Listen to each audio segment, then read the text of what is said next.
اليوم يا سيداتي جبت لك وصفة هايلة مادام الحال مازال سخون.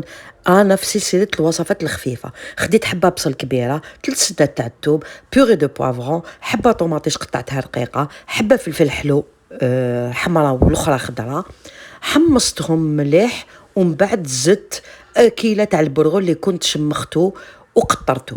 كيلت البرغل كيلة والماء، درت 2 كيلات الماء يغلي، حركت البرغل ديالي وغطيته ودرتو يطيب ابتي فو.